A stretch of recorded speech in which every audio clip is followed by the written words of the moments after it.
She was already waiting when I walked down to the lake with my fishing rod. Arms crossed, sunglasses on, and that tight fake smile. Karen. I could feel her eyes burning into my back before she even opened her mouth. You can't fish here, she snapped, pointing toward the water like she owned it. I turned slowly, calm but irritated. This is my lake, I said. It's on my property line. She laughed like I just told her the moon belonged to me. Don't start that again, John, she said, waving a clipboard. HOA rules clearly say no recreational use of the lake without authorization. I didn't even bother to argue. I just cast my line. The water was quiet, reflecting the trees like glass, until I heard her next line, louder this time. Fine. If you won't listen, I'll call the cops. Let's see how fast you drop that fishing pole when they get here. I glanced back at her, and there it was again, that look of fake power, like she was born to control people. 10 minutes later, 2 police SUVs rolled up near the trail. My heart didn't race, but I could see her smirk widen. She walked right up to the officers before they even stepped out. He's trespassing, she yelled, pointing at me. He's fishing on restricted HOA property. The younger cop turned toward me. Sir, can we talk for a second? I stood up, slow and steady. Sure, I said, but before you do, you might want to check your map. The older officer frowned. Map. I nodded toward the sign behind me, one that clearly said private property, owned by John Miller. Karen's face froze for a split second, but she recovered fast. That sign's fake, she blurted. He put that up himself. I smiled, just a little. You sure you want to stick with that statement? I asked. There was something about the way I said it that made her flinch. The younger officer looked confused. Sir, you saying this is your land? I reached into my truck parked nearby, pulled out a brown folder, and handed it over. Deed papers, I said.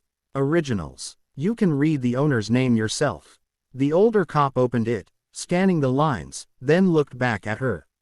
Ma'am, he said quietly, this land isn't HOA property. It's privately owned. Karen's face went pale. She started stammering about some updated documents that didn't exist. I could have let it end there, but part of me wanted her to know who she was really dealing with. So I just said it softly, with a calm she didn't understand. I don't fish here because I want to break your rules, I said. I fish here because I built this lake myself. Her jaw dropped, and before she could speak again, the older cop's radio buzzed, and the next few words changed everything. The officer stepped away to answer the radio, and I could see his face change.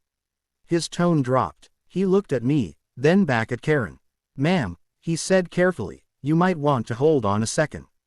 Karen folded her arms, pretending not to care. I don't have time for this nonsense, she said.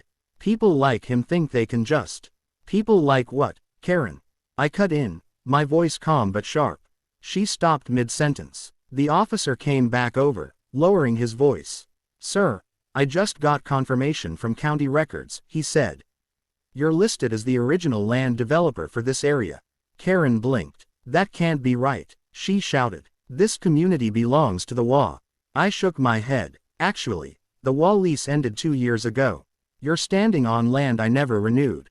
The look on her face, that mix of shock and disbelief, was almost worth the months of her harassment. But she wasn't backing down. She turned to the officers again, desperate now. He's lying. He forged something. He's dangerous. The younger cop sighed. Ma'am, you can't just accuse people of crimes without proof. Karen's voice cracked as she snapped. You don't know who I am. I smiled faintly. We do now, I said, pulling my phone from my pocket. And so does the internet. I tapped play, and the video I'd been saving for weeks started rolling. The screen showed her, 2 nights ago, sneaking across my yard with a flashlight, tearing down my "No trespassing" sign. Her voice clear as day. He can't stop me.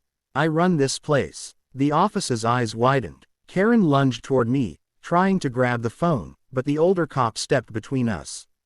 Ma'am, that's enough, he said firmly.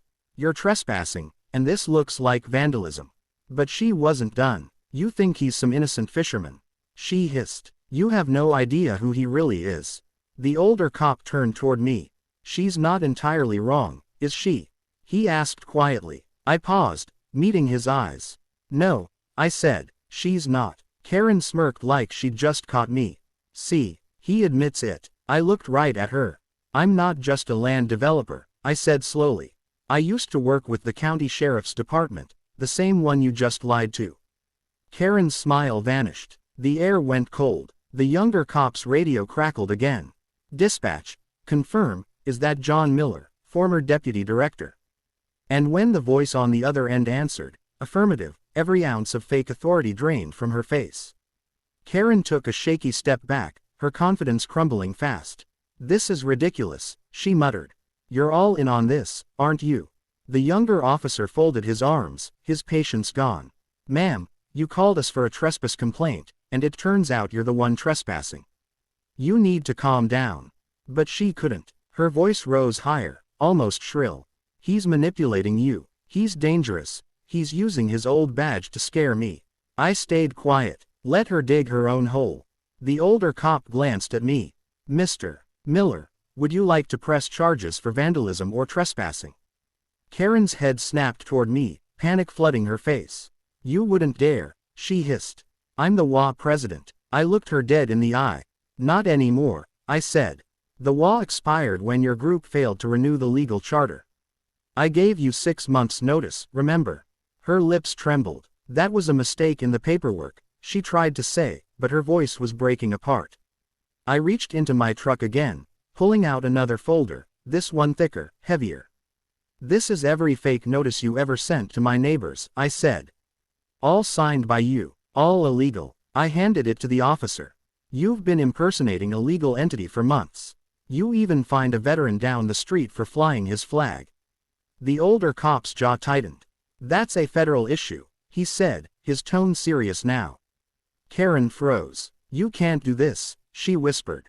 You can't ruin me. I took a slow breath. You did that yourself, I said quietly. You made everyone's life miserable just to feel in control. You thought people like me wouldn't fight back. The younger officer turned toward her. Ma'am, we're going to have to take a statement from you. Please hand over your clipboard. But Karen didn't move. She just stood there, shaking, her fingers gripping that clipboard like it was the last piece of power she had left. Then, suddenly, she screamed, a raw, desperate sound, and threw it into the lake. The splash echoed through the still air. Everyone froze. I could see it in her eyes, the realization that it was over. That she wasn't the one in charge anymore. And right then, I said the one line that had been sitting in my chest for months. You picked the wrong man to bully on his own land. Karen stood there, her reflection trembling in the ripples she'd just made. The officers didn't move for a moment.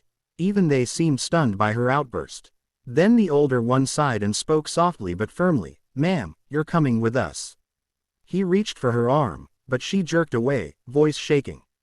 You can't arrest me. I run this neighborhood. I almost felt sorry for her, almost. The younger officer read her rights as she kept shouting, her words cracking against the quiet water. You'll regret this, all of you. But deep down, she knew, the show was over. As they led her toward the SUV, I walked back to the lake and sat down on the old wooden pier. The same spot where it all started. My fishing line still floated on the surface, untouched. For the first time in months, the air felt peaceful again. The older officer walked up beside me, watching the sunlight dance over the water. You handled that pretty calmly, he said. I gave a small shrug. You learn to stay calm when you've dealt with people like her your whole life. He nodded slowly. Guess she didn't know who she was messing with. I smiled faintly. They never do, I said. They see a quiet man and think he's weak. But quiet doesn't mean powerless. He gave a low chuckle. That's one way to teach her. As the police car drove off, the neighborhood kids peeked out from behind fences, whispering and filming on their phones. Word would spread fast that the so-called HOA president was just arrested on the same property she claimed to control. I reeled in my line, packed up my gear, and took one last look at the lake. My lake. The one I built, paid for, and protected. The sun dipped low, turning the water gold. I whispered to myself, they thought I was trespassing on their rules, but they were trespassing on my freedom. And with that, I walked back home, No anger, no noise, just quiet satisfaction. Because for once, justice didn't need to shout. It spoke for itself. The end. Subscribe my YouTube channel for more stories.